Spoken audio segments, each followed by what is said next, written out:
essentially your complaining amounts to nothing more than the people who love to complain and fiercely protect that cathartic hobby. And when a viable solution is presented to you, you react as though your entire worldview has been threatened. You reel back with insults and rhetoric to defend your comfort zone of complaints and gripes, but outwardly reject any remedy for the horrible situation we're all in. Because it's far easier to attack an individual proposing an idea than to think about the idea itself. And that is what you're terrified of. So you attack me instead and try to discredit me and hope by association this also debunks the information I'm giving. Sorry, not going to happen.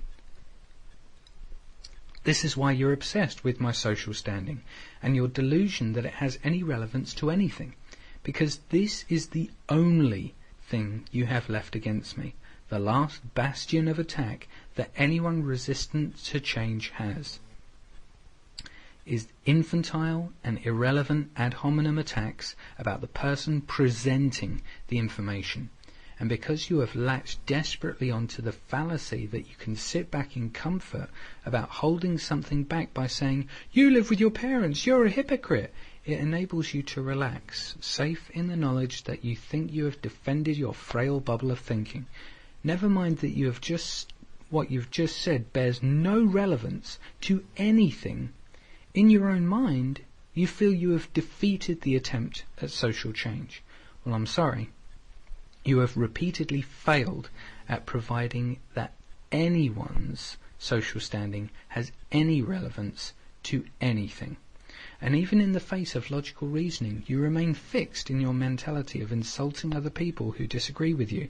I refer you to the earlier comment I made that advocated an altruistic worldview in that none of us should suffer and none of us should be left behind, but purely because it jarred with your ignorance and because it was info which you could not refute, you settled with saying that I was a thoroughly indecent human being. Well done. If this were a debate, you would have lost. Welcome to losing. When you resort to childish name-calling out of an inability to address the point at hand, you have lost. To further illustrate my point as to why you need to shoot the message instead of the messenger, then the following words by Peter Joseph from his presentation From Consequences to Solutions are quite insightful. Quote, "We live in a society that tends to judge the messenger. Have you ever noticed that? Rather than take the data on its own merit. If I gave you guys a piece of paper, presented a series of ideas or a book, would you need to know who wrote that paper, who wrote those ideas, to decide if you agree with it or not? This tendency is based on the assumption that we as individuals actually serve as sources for any ideas that we have or share, that we are truly original in anything that we talk about or communicate, and that who we are, or maybe our biases or cultural sourcings, somehow transcend the information itself when critically analysed against the benchmark of our scientific method of evaluation. So people love to dismiss others for what they say and attack them personally, but they fail often to just take the data on its own accord and analyse it against really what is the ultimate benchmark for what we've come to understand for data, the scientific method, the scientific reality. The key word here is causality. A common flaw to mass psychology today is how we think about the origin of things, when in fact we can find absolutely no beginning and no end when it comes to discovery, invention, or thought. Everything is just feeding in and out of itself, interweaving. This emergence is a fairly new understanding to human history, I might add, and it should be no surprise that we share this superstitious view very often. As people begin to continue to attack the messengers, in fact, you could say the same thing about the notion of evolution, as it's attacked by those who still believe in intelligent design or old religious traditional views. It's very convenient for us to assume point-by-point sources when it's much more complicated for us to actually think of the whole of the evolution of knowledge. So we have a unique tendency to personify and to categorize in very tight frameworks. So again, it should be no surprise. It should also be no surprise that the attacks, especially if you're really radical, such as the things we talk about in the Zeitgeist movement, very foreign to many academics and what they've been trained to promote and communicate. The attacks tend to go against the person and not the objective analysis against the scientific benchmark. I can't emphasize that enough. Put another way, human beings on this knowledge level are basically vehicles, if you will. Our brains absorb existing data and combine it with other data through our intellectual filters, only to re-output it again, or hence communicate it into the environment to others as information. And others absorb, process and output again, and on it goes. And as that process continues, the knowledge itself actually evolves, much like biological evolution does through time. Processing through the environment of the group mind, if you will, with our social communication and hence educational accents, like this institution, keeping the process going. As a quick example, Albert Einstein did not discover or invent relativity by any technical sense of the distinction. For him to have done so, he would have had to have invent the whole of mathematical inquiry since antiquity, along with all the tools, supporting provisions and everything else that would enable any conclusions of such to manifest. He was merely an extension of the work of others, which of course now is extended even more so by the work of his successors, if you will. Therefore, again, judging the messenger for their communication and their beliefs makes absolutely no sense. The only judgment that can possibly exist in this regard is with respect to the information itself and how it holds up to critical analysis again. I hope that's clear. I say that because if you don't agree with something here, you're not actually disagreeing with me. You're disagreeing with the information. I am completely irrelevant. This might sound like a trivial point, but if you actually take this to heart and really begin to look at the way you view the world, to consider the group mind and the way you're interconnected and what you share and the way we're all responsible in a certain sense for how information flows, for what information's out there, for even the actual actions of yourself and each other, you'll change your view dramatically. You'll stop pointing fingers, you'll stop projecting responsibility into the environment for social problems. It's a very profound notion to realize that we're all existing in this unity that's evolving knowledge simultaneously. End quote. Whew.